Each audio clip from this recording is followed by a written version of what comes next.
성령 하나님의 능력이 우리 모든 행복한 토평 성도들과 함께 하시기를 간절히 소망합니다. 저는 오늘 여러분들과 함께 이 빌립보서에 나타난 기쁨을 살펴보기를 원합니다. 한 통계에 의하면 우리나라 성인 8명 중 1명은 우울하다고 답을 했습니다. 8명 중에 1명이 우울한 것입니다. 그런데 놀랍게도 남자보다는 여성이 훨씬 더 우울함에 빠질 수 있다고 합니다. 요즘 세상을 돌아가는 모습들을 살펴보면 참 우울한 소식들이 많이 들립니다. 나라의 경제가 가정의 경제로 이어지고 안보적인 측면도 상당히 어려워지고 있는 모습을 보게 됩니다. 어린 아이들을 학대하는 부모들의 이야기가 뉴스 매체에서 흘러나올 때는 정말 가슴이 많이 아플 때가 있습니다. 어떤 한 사람이 너무 우울해서 정신과 의사 선생님을 찾아갔습니다. 선생님, 저 너무 우울합니다. 우울하시면 약을 드셔야지요. 약을 처방을 했습니다. 근데 약을 먹었음에도 불구하고 여전히 우울한 것입니다. 그랬더니 이번에 의사 선생님이 뭐라고 처방을 했는가 하면 세계를 여행해 보세요. 선생님, 저는 이미 3차례나 세계 여행을 마친 사람입니다. 그러니 선생님께서 또 다른 처방을 좀 해 주셔야겠습니다. 당황한 의사 선생님께서 이 환자에게 이렇게 말했습니다. 런던으로 가십시오. 런던에 가면 정말 재미있는 이 희극 배우 메리 류라는 사람이 있는데 그 사람의 연기를 일주일만 보고 오면 우울감은 사라지게 될 것입니다. 그런데 이 말을 들은 이 우울증 환자가 말입니다. 명대사를 날렸는데 선생님, 그 사람이 바로 접니다 라고 얘기를 했습니다. 우리가 살아가고 있는 이 시대는 기뻐할 수 없는 일들이 너무 많이 있습니다. 얼마 전에 제가 심우했던 교회의 한 여집사님이 전화를 걸어왔습니다. 여러 안부를 묻다가 목사님, 네, 집사님, 우리 장로님이 많이 아파요. 우리 장로님이 목사님을 좋아하고 유일하게 목사님과 이 말이 통한다고 하시니 목사님이 한번 만나서 밥을 먹고 또 차도 마시면서 대화를 나누면서 우리 장로님과 함께 계셔 주시면 안 되겠습니까? 집사님, 당연하지요. 그래서 제가 우리 장로님에게 전화를 드렸습니다. 장로님, 잘 지내시지요? 목사님, 제가 사실은 잘 못 지내고 있습니다. 제가 많이 아픕니다. 장로님이 아프시다는 소식을 듣고 제가 전화 드리는 거예요. 장로님, 저하고 밥을 한번 먹어야 되겠습니다. 저를 좀 만나주세요. 그랬더니 제가 너무 많이 아프니까 만날 수가 없습니다. 몸이 좀 좋아지면 우리 목사님에게 전화를 드리겠습니다. 장로님, 알겠습니다 하고 전화를 끊었는데 말입니다. 며칠 지나지 않았는데 정말 뜻하지 않는 부고를 접하게 되었어요. 목사님, 우리 장로님이 돌아가셨어요. 정말 청천벽력 같은 소리였습니다. 내가 그날 가서 우리 장로님을 만나야 했음에도 불구하고 만나지 못한 것은 전도회 때문에 핑계를 댄 것인가? 자책감이 들었습니다. 나는 사꾼인가? 생각이 들었습니다. 지금도 그 장로님을 생각하면 마음이 우울합니다. 현대를 살아가는 우리의 모습을 보는 것 같지 않습니까? 평안하고 만족하고 기쁨이 넘치고 행복할 것 같은 삶을 살아가고 있음에도 우리의 가슴 속에 우울감이 존재한 것은 무엇 때문일까요? 세상은 우리에게서 웃음을 빼앗아 가고 있습니다. 그래서 시편 기자는 시편 85편 6절에 영어 성경으로 이렇게 말합니다. 주님, 나를 다시 살리사 주님 안에서 기뻐하게 하소서. 하나님, 나를 좀 살려주십시오. 내가 살아야 기쁨 가운데 살아갈 수 있지 않겠습니까? 하나님이 내 가슴 속에 거하시면, 하나님께서 나를 살려주시면 나는 다시 기쁨의 삶을 살아갈 수 있습니다. 기쁨의 삶을 살게 하옵소서. 우리의 기도 아니겠습니까? 그래서 저는 기뻐할 수 있는 비결이 무엇일까를 생각하다가 하나님의 말씀인 빌립보서를 펴게 되었습니다. 그리스도인임에도 불구하고 불안과 염려로 가득한 삶을 살아가는 우리에게 빌립보서는 해답을 이렇게 제시합니다. 빌립보서 1장 18절에 그러면 무엇이뇨?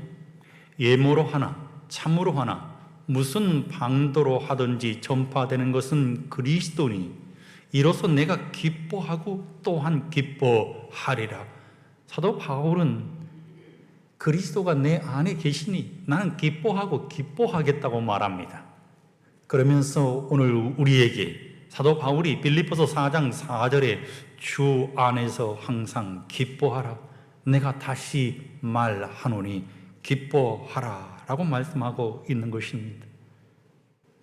환난 가운데 있는, 핍박 가운데 있는, 기뻐할 수 없는 환경 가운데 있는 가난한 빌립보 성도들을 향해서 사도 바울이 말입니다. 환경을 뛰어넘어서 기뻐하라고 말씀하고 있는 것입니다. 빌립보서 4장 4절은 특별히 우리에게 주님 안에서 기뻐하라 라고 말합니다. 빌립보서는 기쁨의 서신입니다. 신약성경은 기쁨이라고 하는 단어를 326번에 걸쳐서 언급합니다.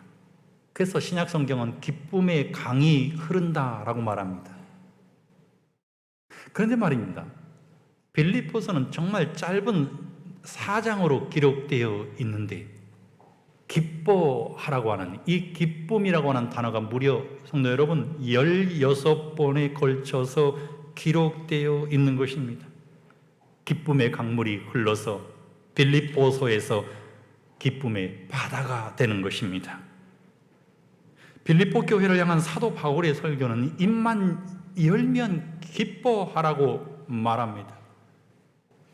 그런데 놀라운 사실은 말입니다. 기뻐하기는 기뻐하되 주님 안에서 기뻐하라라고 말합니다. 주라고 하는 단어와 그리스도라고 하는 이 단어가 말입니다.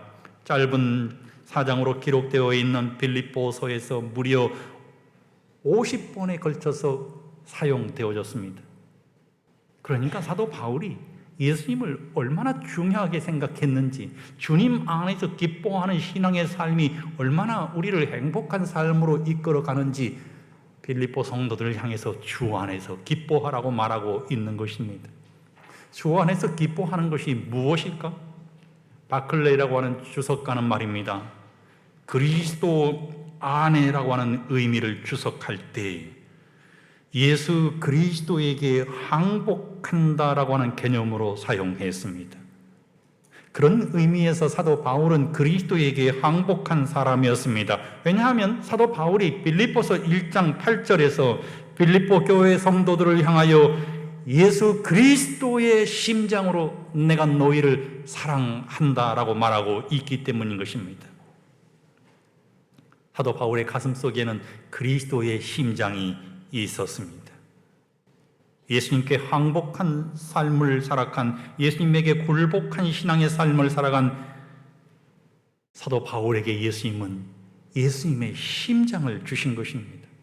예수님의 심장을 가졌다고 하는 것은 예수의 생명을 가졌다는 말일 것입니다. 사도 바울이 어떤 환경 가운데 노출되어도 자족하는 법을 배웠다고 말합니다. 빌립보 감옥에 있을 때 바울은 참 많이 맞았습니다.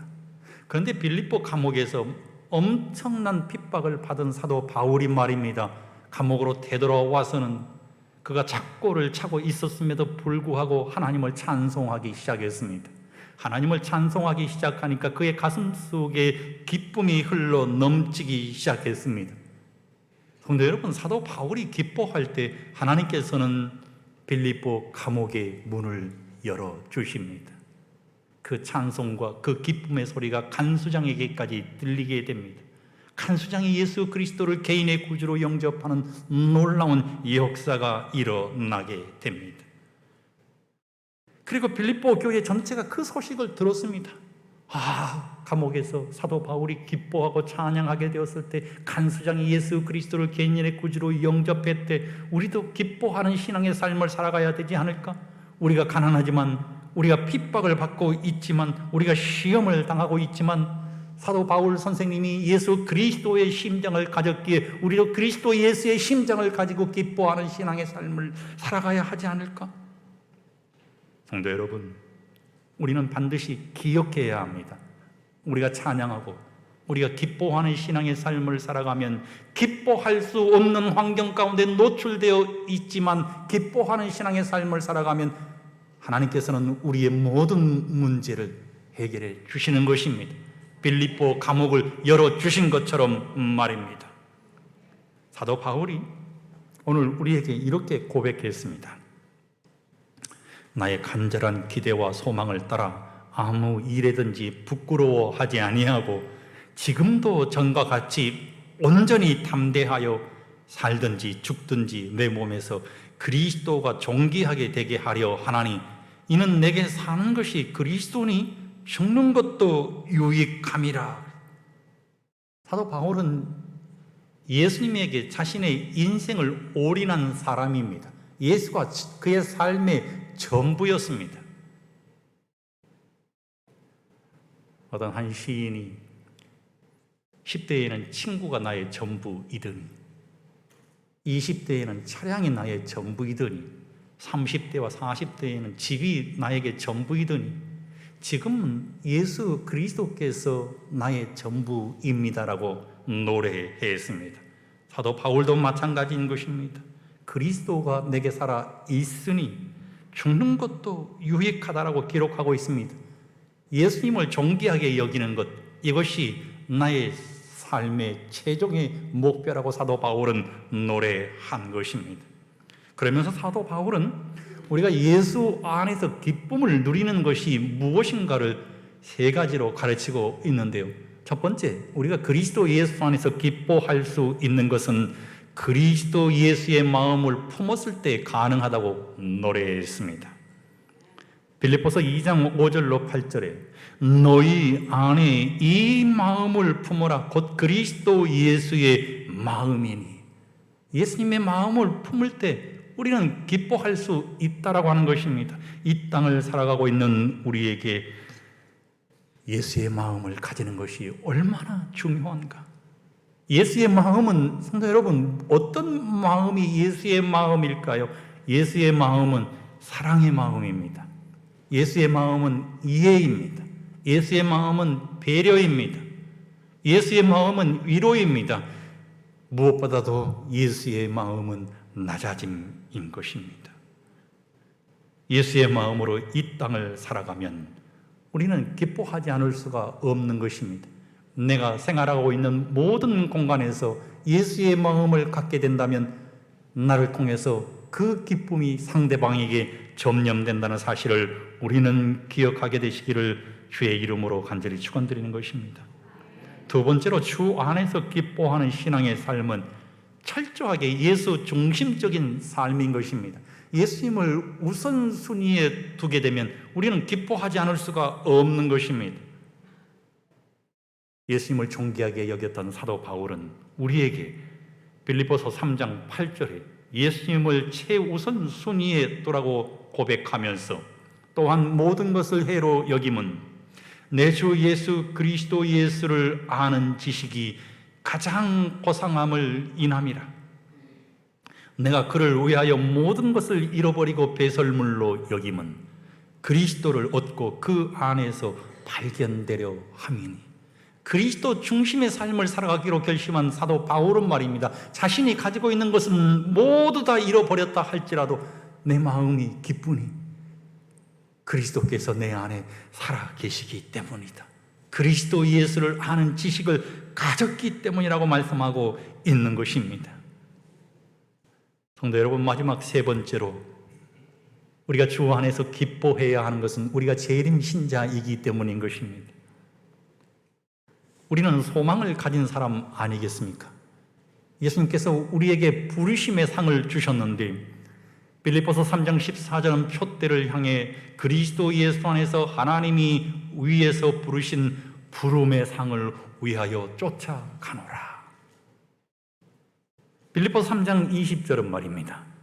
우리에게 새로운 소망을 주신 그리스도 예수 안에 있는 신앙의 삶이 얼마나 기쁨의 삶인지 이렇게 기록하고 있습니다. 성도 여러분, 다 같이 한번 봉독해 볼까요? 시작.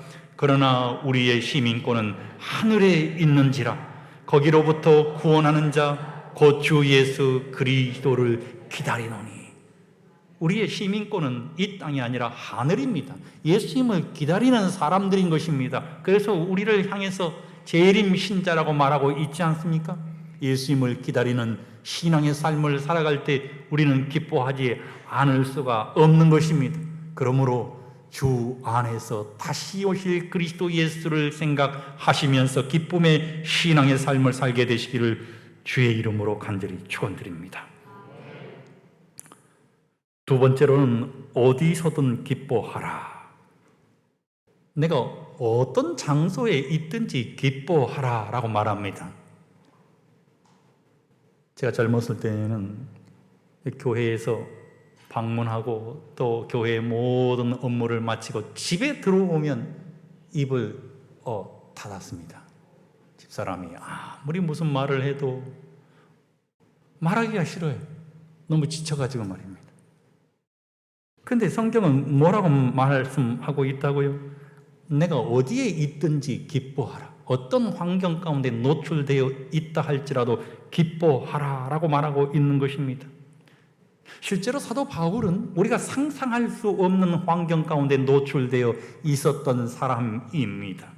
바울은 가이사랴 감옥에서 모함으로 인해서 말입니다. 2년 동안 갇혀있는 신세가 되었습니다. 죄수의 신분이 된 것입니다. 바울은 가이사랴에서 모함으로 2년 동안 감옥에 갇혀 있으면서 죄수의 신분으로 전락하면서 네로 앞에 서기 위해서 로마로 압송되어 갑니다. 그런데 말입니다. 바다가 좀 사납습니까? 폭풍이 일고 풍랑이 일어서 사도 바울이 탔던 배가 말입니다. 산산조각이 나버립니다. 죽음 직전에 겨우 말입니다. 선체의 조각을 잡고 멜리데 섬에 상륙했습니다. 그런데 너무 추운 것입니다. 그래서 불을 피웠어요. 나무를 이 불에다 집어 던지기 위해서 나무를 집어 들었을 때 말입니다. 독사 한 마리가 사도 바울의 손을 물어버렸습니다. 엄청난 환난 아니겠습니까? 멜리데 섬에서 겨울을 보낸 사도 바울이 로마로 압송되어서 재판을 받고 2년 동안 또 갇힌 신세가 됩니다. 예수님을 개인의 구주로 영접하고 예수님을 만났다 할지라도 도저히 그는 기뻐할 수 없는 환경 가운데 노출되어 있는 것입니다. 그런데 감옥 안에 있던 사도 바울이 말입니다. 감옥 밖에서 살아가고 있는 빌립보 성도들을 향해서 뭐라고 권면하고 있다고요? 내가 기뻐하니 너희도 기뻐하라고 말하고 있는 것입니다. 예수님 때문에 기뻐한 것입니다. 아무리 어려운 환경이 도래한다 할지라도 예수님을 생각하면 죽음도 이겨낼 수 있는 기쁨이 사도 바울의 가슴 속에 있었습니다. 그래서 사도 바울은 유언과도 같은 말씀을 오늘 우리에게 남기고 있습니다. 고린도후서 6장 10절은 근심하는 자 같으나 항상 기뻐하고 가난한 자 같으나 많은 사람을 부요하게 하고 아무것도 없는 자 같으나 모든 것을 가진 자로다. 고린도후서 13장 11절은 마지막으로 말하노니 마지막으로 너희에게 말한다. 형제들아 기뻐하라. 온전케 되며 위로를 받으며 마음을 같이하며 평안할지어다. 또 사랑과 평강의 하나님이 너희와 함께 계시리라. 거룩하게 입맞춤으로 서로 무난하라. 마지막으로 말한다.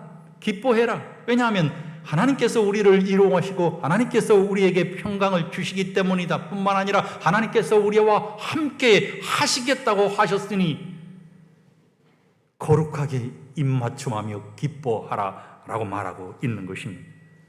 바울은 어떤 상황에서도 기뻐했습니다. 어디에 있든지 기뻐했습니다. 예수님이 우리에게 주시는 기쁨은 환경이 지배하지 못합니다. 어떤 상황에서든지 주 안에서 기뻐하는데 내가 감옥에 처한 저수의 신분으로 있다 할지라도 기뻐할 수가 있는 것입니다. 왜냐하면 예수님께서 우리의 모든 문제를 말입니다. 우리의 모든 근심을 우리의 죄까지라도 십자가에 못 박으셨기 때문입니다. 그리스도가 계시면 우리는 기뻐할 수밖에 없는 이유가 여기에 있는 것입니다.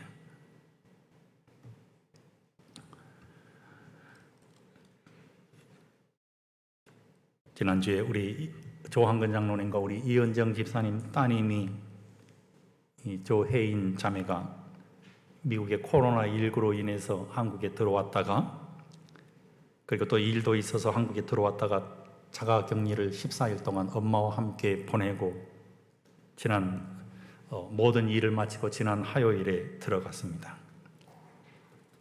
출국하는 날 엄마의 마음이 많이 아팠겠지요? 공항에 데려다 주면서 보니까 말입니다. 공항 안에 사람이 하나도 없는 것처럼 보이는 것입니다. 수많은 사람들로 인해서 공항이 북적여야 함에도 불구하고 코로나19 때문인지는 모르겠지만 마치 집사님과 따님밖에 없는 것처럼 느껴졌다고 합니다. 자책감이 들었습니다. 내가 너무 일찍 보내는 거 아닌가? 다른 부모들은 코로나19 때문에 자식을 아직 미국으로 보내지 못하고 외국으로 보내지 못하고 계속해서 데리고 있는데 나만 보내는가? 3일 기도의 시간에 제가 설교를 하고 있는데 우리 집사님 눈에서 막 눈물이 막 고이는 거예요. 기도의 시간에도 많이 우셨어요.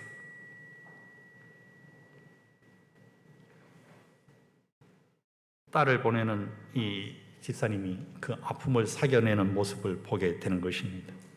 이 하나님의 마음을 보게 되는 거예요. 우리 집사님이 기도하셔서 그런지는 모르지만 미국으로 돌아간 우리 조혜인 자매가 말입니다. 하나님께서 기쁜 소식을 우리 집사님에게 보내왔는데 말입니다. 이제 약국에서 면접을 보게 되었는데 나는 제7일 안식일 예수 재림교회 이름으로 안식일에는 근무할 수 없습니다. 이렇게 얘기했더니 흔쾌하게 전혀 문제가 안 된다. 안식일에 안 나와도 된다. 너는 월요일부터 금요일까지만 일해라 라고 약국에서 얘기했다고 합니다. 기쁜 소식 아니겠습니까? 성경을 보면 하나님이 아담과 하와를 창조하시고 처음으로 하신 말씀이 기쁨의 말씀입니다. 하나님께서 뭐라고 말씀하셨는가 하면 하나님이 보시기에 심히 좋았더라 그랬습니다. 하나님이 얼마나 기뻤으면 하나님 보시기에 심히 좋으셨을까요? 하나님이 보니까 말이에요. 아담과 하와가 하나님의 형상과 하나님의 예물을 닮았다라고 성경에 기록되어 있는데 실제로 보니까 너무나 똑같은 거예요. 그게 얼마나 기쁘셨을까요? 하나님과 똑같이 닮은 아담과 하와를 보고 하나님께서 웃지 않을 수가 없었던 것입니다. 이번 주에 우리 목사님 몇 분들과 함께 모임을 하면서 즐거운 시간을 갖게 되었는데 제 나이 또래 목사님들이 이제는 다 할아버지가 되었어요.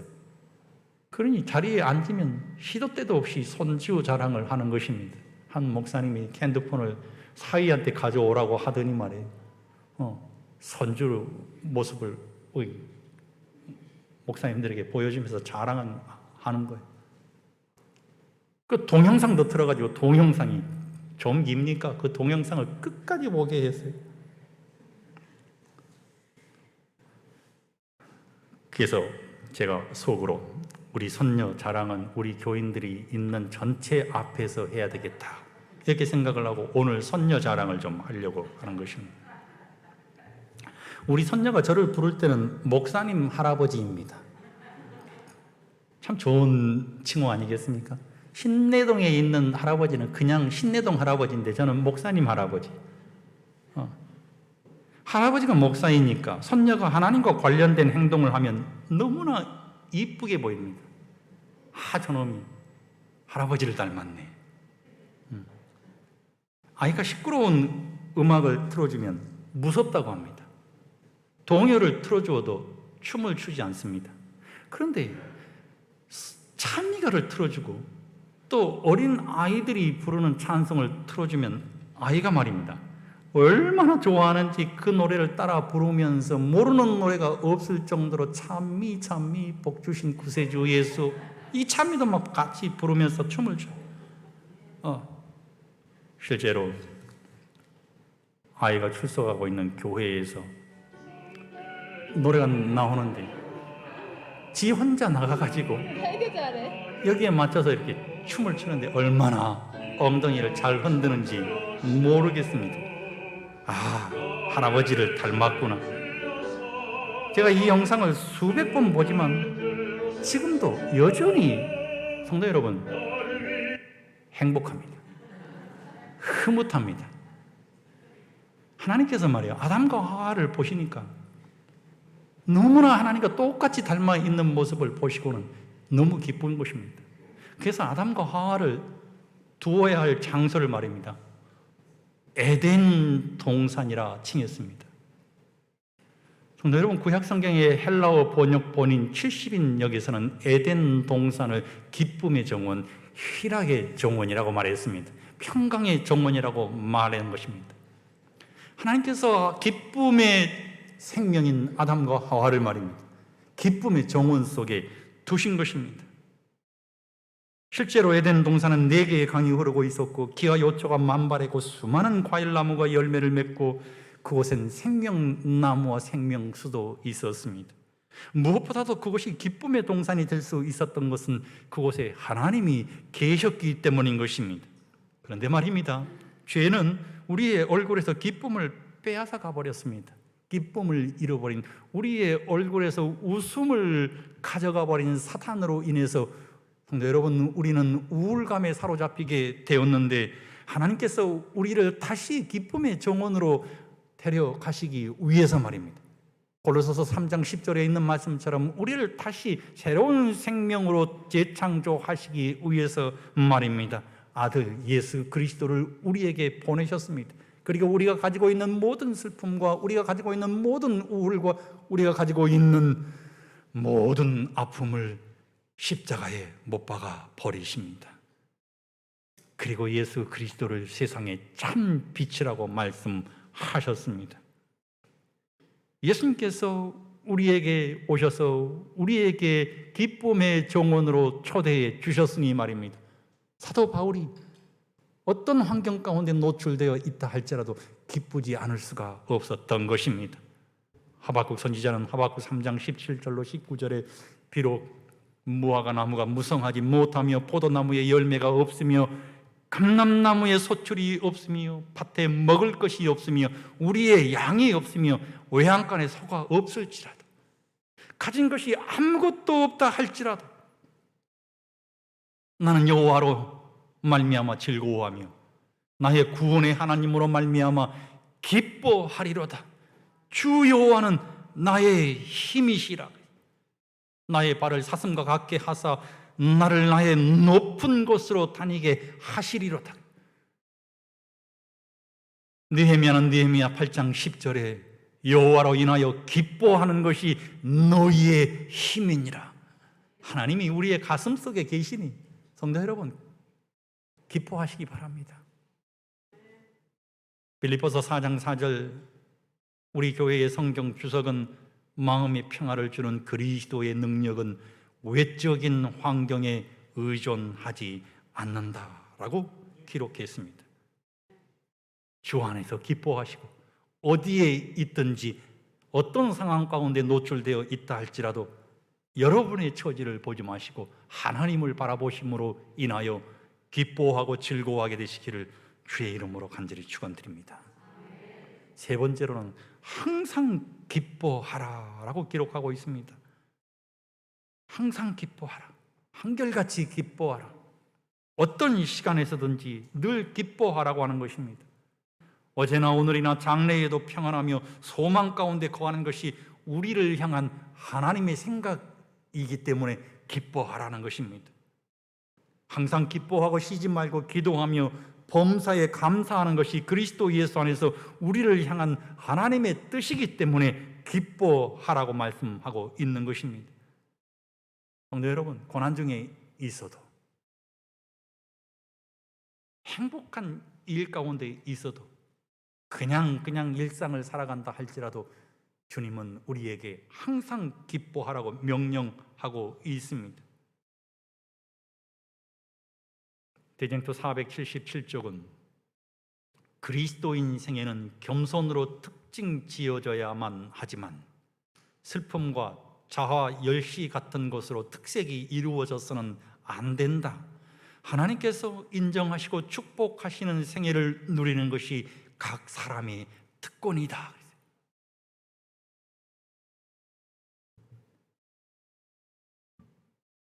이 자그맣게 행복할 줄 아는 사람, 그러니까 결국 당신에게 필요한 건 인생을 어떻게 바꿀지에 대한 고민보다는 오늘은 뭘 하며 웃지라는 고민이다.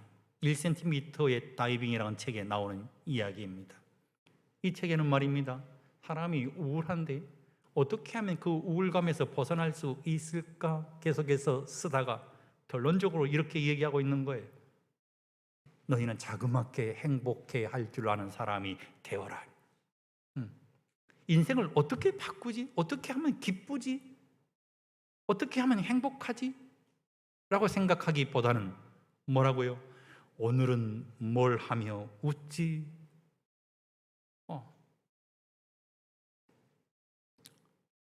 오늘 아침에 제가 설교를 다듬고 있는데 카톡이 하나 왔어요. 제가 그 카톡을 보고 참 많이 웃었습니다. 왜냐하면 내 친구가 말이에요, 이렇게 카톡을 보내왔어요. 천안으로 시집간 둘째 딸이 독자를 낳았는데 9대 독자를 낳았답니다. 난 3대 독자는 봤지만 9대 독자를 본 적이 없거든요. 세상에. 근데 놀라운 사실은요, 6월 19일 날 아기가 탄생했는데 6시 19분에 나왔다는 거예요. 제가 기적이라고 얘기했습니다. 제가 하도 재밌어서 소설 같다고 얘기했습니다. 그러면서 한턱 쏴라 했더니 답장이 금방 오기를, 한 턱이 뭐냐, 2턱이라도 쏠 테니 광주로 내려와라, 이렇게 얘기를 했어요. 일상에서 웃을거리를 찾는 것입니다. 오늘 아내가 맛있는 반찬을 해왔어요. 그러면 오늘 맛있는 반찬을 해왔네 라고 웃는 것입니다. 오늘 당신이 그 어느 때보다도 예뻐 보이네 하고 또 같이 웃는 것입니다. 웃음거리를 찾으면 항상 우리는 기뻐할 수 있는 것입니다. 지난주에 우리 월요일 날 있던 것 같은데 우리 본교 수석 장로님이 이용선 장로님께서 서상고에 장학금을 1,000만 원을 기탁하니 목사님 함께 가시지요. 제가 그 자리에 앉아 있었는데 계속 웃음이 나왔어요. 너무 장하고 기특하고 말입니다. 이 정광이라고 하는 목사님이 평생 감사라고 하는 책을 썼는데 그 책에 이런 내용이 나옵니다. 한 여집사님이 말이에요, 장밋빛 꿈을 가지고 결혼 생활을 시작했습니다. 그런데 신혼 초부터 남편이 술에 쩔어가지고 고주망태가 되어 집에 돌아오는 것입니다. 그러니 여러분, 신혼의 단꿈이 깨져버렸습니다. 결혼 생활이 엉망이 되어버린 것입니다. 그런데 놀랍게도 10년이 지나도 남편의 술버릇은 여전했고 집사님은 홀로 가슴 아리를 하면서 신앙생활을 하고 있었습니다. 그런데 어느 늦은 밤에 그날도 변함없이 남편은 술에 잔뜩 취해서 만신창이가 되어서 현관 앞에서 쓰러졌습니다. 여집사님은 남편을 겨우 끌어다가 눕혔습니다. 그러면서 매일 이렇게 술주정뱅이 남편과 씨름하는 자신의 신세를 돌아보니까 너무 한탄스러운 것입니다. 하나님, 너무 서운합니다. 10년 동안 술에 쩔어 살게 하시다니요. 내가 하나님을 얼마나 사랑하는데요. 제가 그렇게 많이 기도했음에도 불구하고 남편이 왜 변하지 않을까요? 제 결혼 생활이 이렇게 엉망이 되어야 하나요? 하나님, 이제 저도 더 이상 못 참겠어요. 10년 넘게 쌓아온 서름에 대성통곡을 하면서 기도 아닌 기도를 하다가 지난주에 하신 목사님의 기도 제목이 생각나세요. 범사에 감사하라. 그러면 기적이 일어날 것이다. 여러분도 왼수 같은 남편 앞에서 한번 해보시기 바랍니다. 어떤 기적이 일어난다는 것이지? 감사할 게 하나도 없는데 남편 앞에서 말이요, 고민하면서 좀 우습기는 하지만 몇 가지 감사거리가 떠올랐는데 이런 감사거리였습니다. 하나님, 옆에서 정신없이 코 골며 자는 남편을 쳐다보면 한심하긴 하지만 그래도 없는 것보다는 나으니 감사합니다. 언젠가 좋은 남편이 될 가능성이 있어 보이니 하나님 감사합니다. 술은 좋아해도 여자라고는 나밖에 모르니 감사합니다. 다른 남편들은 술만 먹으면 손찌검이나 심한 주사를 해서 식구들도 한숨도 못 자는데 이 인간은 그런 일이 없으니 감사합니다. 술은 그렇게 많이 마셨어도 아직까지 병원에 한 번 안 갔으니 감사합니다. 술 먹은 다음날 아직까지 하루도 결근한 적이 없고 월급을 꼬박꼬박 통장으로 넣어주니 감사합니다. 내가 교회에 가야 하는 날에는 어김없이 잠만 자니 제가 교회에 가는데 방해받지 않아서 감사합니다. 감사 기도라고 하기엔 너무 초라한 생각이 들어서 웃음이 나왔지만 불평보다는 감사를 하니 속이 후련해지고 기쁨이 생겨나기 시작했어요. 그래서 계속 떠오르는 대로 감사 기도를 읊조리고 있었는데 술을 마신 남자들은 갈증을 느끼면 일어나는가 봅니다. 물을 마시기 위해서 일어난 남편이 말입니다. 아내가 싱글벙글 웃으면서 한밤중에 말이에요, 불도 켜지 않고 웃고 있으니 얼마나 놀랐겠습니까? 여보, 왜 웃고 있어? 무엇을 읊조리고 있어? 그때 아내가 이렇게 얘기합니다. 여보, 당신과 사는 것이 너무 감사해서 그래요. 그래서 웃음이 나와요. 그러면서 자신이 하나님 앞에 감사한 내용들을 조목조목 얘기해 줬어요. 순간 남편 얼굴 표정이 심각하게 변하더니 전혀 예상치 못한 반응을 보였습니다. 여보, 내가 술을 먹고 당신 속을 그렇게 썩였는데도 나와 사는 것이 감사하다고 하니, 기쁘다고 하니 당신 소원대로 내일부터 우리 교회 갑시다. 10년 넘게 눈물로 기도해도 꿈쩍 않던 남편의 마음이 말입니다, 단 한 번의 감사 기도로 움직이는 기적이 일어난 것입니다. 물론 우리의 삶에 당장 이런 일이 일어나지 않을 수도 있습니다. 그러나 감사할 때 놀라운 일들은 반드시 일어나게 됩니다 라고 썼어요. 성도 여러분, 그렇습니다. 여러분, 어떤 환경 가운데 있다 할지라도 감사의 조건을 찾아보시면 감사의 조건이 넘쳐납니다. 감사의 조건이 넘쳐나면 그 감사의 조건으로 인해서 우리는 웃을 수가 있는 것입니다. 이제 저는 오늘 말씀을 마치면서 예레미야 33장 11절과 시편 21편 6절에 있는 말씀, 즐거워하는 소리, 기뻐하는 소리, 신랑의 소리, 신부의 소리와 및 만군의 여호와께 감사하라. 여호와는 선하시니 그 인자하심이 영원하다 하는 소리와 여호와의 집에 감사제를 드리는 자들의 소리가 다시 들리리니. 시편 21편 6절은 이렇게 노래합니다. 주께서 주의 앞에서 그를 기쁘고 즐겁게 하시나이다. 철야봉사 488쪽은 만일 그대가 쾌활하지 못하고 기쁨이 없거든 그대의 감정을 이야기하지 말라. 다른 사람들의 생애에 그늘을 던져주지 말라. 냉랭하고 음산한 신앙은 영혼들을 그리스도께로 결코 이끌지 못한다. 하나님께서는 그와 같은 각 사람에 대하여 내가 너로 인을 삼으리니 이는 내가 너를 택하였음이니라 말씀하시니라. 하나님께서 우리를 택하여 주셨기 때문에 기뻐하시는 신앙의 삶을 살아가시는 우리 모든 성도들 되시기를 주의 이름으로 간절히 축원드립니다.